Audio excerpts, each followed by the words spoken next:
Employment laws, workplace conflict and mediation. Introduction.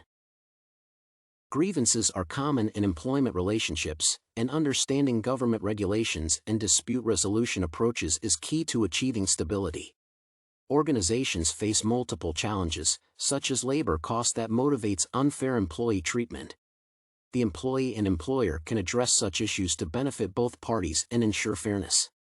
This case study explores one of the struggle incidences and the choice of solution model. Laws under violation. The employer's policy and directions violate labor and employment law, Title VII of the Civil Rights Act of 1964.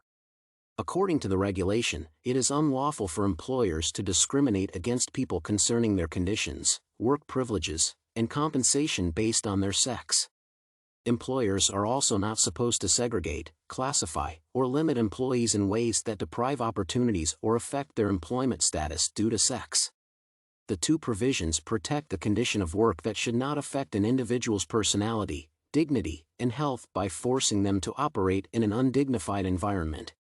Such an environment arises where people experience harassment or classification that does not align with their sex.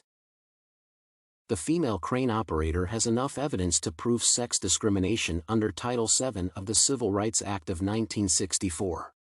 First, the organization had a hostile environment that involved violent and cruel employee treatment jeopardizing health and safety. The policy to avoid bathroom breaks and instead urinate on the cranes is offensive and incidental to employees' environment. In this case, female workers face intentional exposure based on their sex, which affects their health and respect. Men and women vary in their biological and anatomical orientation, which attracts different respect and hygiene needs. Urination is a private act for women due to the community values on their bodies, whose exposure would lower their respect. The act also risks their health by following dirt that is likely to spill over their body during urination. Cranes and their surrounding area are unclean and well organized to resemble a bathroom that limits contamination among women. As a result, the employer discriminates against the employee because the terms do not align with her sex. Moreover, the employer is acting contrary to the Occupational Safety and Health (OSHA) Act of 1970, requiring employees to ensure proper and convenient sanitation.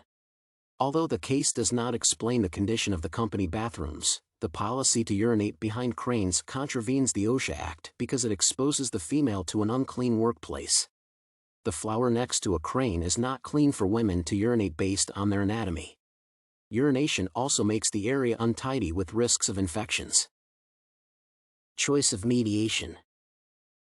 The employer should not accept mediation because of the risk to justice following the nature of her employee. Studies have found mediation to favor robust employees based on the organization's financial position. Mediation is less formal, with no particular procedure and rules. As a result, power differences play a significant role in the outcomes, with the strong party winning more. Aggressive people in dispute resolution influence the process more because they are more content to drive the conversation than timid ones. In this case, due to class variation, the female worker is likely to fear facing her employee in an informal setting. An abusive relationship exists based on sex because the company intended to intimidate the worker based on sex and force her to work under deplorable and degrading conditions. Mediation might become another avenue to harm the victim more, where the employer has an opportunity to continue insisting on urinating behind the cranes or considering a lower position in pay and duties. Bullying might force the worker to accept unfair conditions due to the feeling that the employer is right. As a result, the chances of getting fairness through mediation are low and might influence the employer to consider other unjust conditions. Additionally, mediation might be a time waste and a chance for the organization to hide evidence of discrimination and an unsafe work environment. Mediation is challenging when participants withhold information that is key to solving differences. The hiding occurs when an organization is not ready to accept liabilities to avoid later legal processes and solutions that impact its business and operations. Such dangers are present in the case where the company might not readily accept a policy that discriminates and sexually harasses women. Owning the mistreatment will mean that the organization reverses its regulation, significantly impacting production, including employment for more staff. The employer might extend some favors to the employee, such as salary increments, while making an unsafe work environment or other offers that sustain injustices. As a result, mediation is not promising in the current case where company laws are in question and require change. Recommendation to the parties. An appropriate recommendation from a mediator to the parties is to look at each other's interests. Workplace conflicts and regulations violations arise due to selfish advances. The authoritative people focus on goals that violate others' rights and privileges to continue domination and increase gains. As a result, the underlying issue leading to the antagonism is the power difference that motivates some people to oppress others. A mediator should empower both parties to discuss boundaries and fair treatment to end the struggle. The role of mediators is to empower those involved to solve their differences voluntarily. In the current case, the employer and employee need support to control the power to allow the same level of participation and objective evaluation of issues. First, the employer is powerful and needs to feel and perceive the female as equally powerful. Second, the employee should experience influence over the conversation to avoid being timid. Such assistance will create a conducive platform for the involved persons to engage with legal requirements such as the OSHA Act to achieve justice. A mediator should endorse the management to look at the female's welfare, including the shame and illnesses she can experience if she operates under the current policy or moves to a lower duty position. This suggestion encourages the company to see employees as important stakeholders and people with needs to address.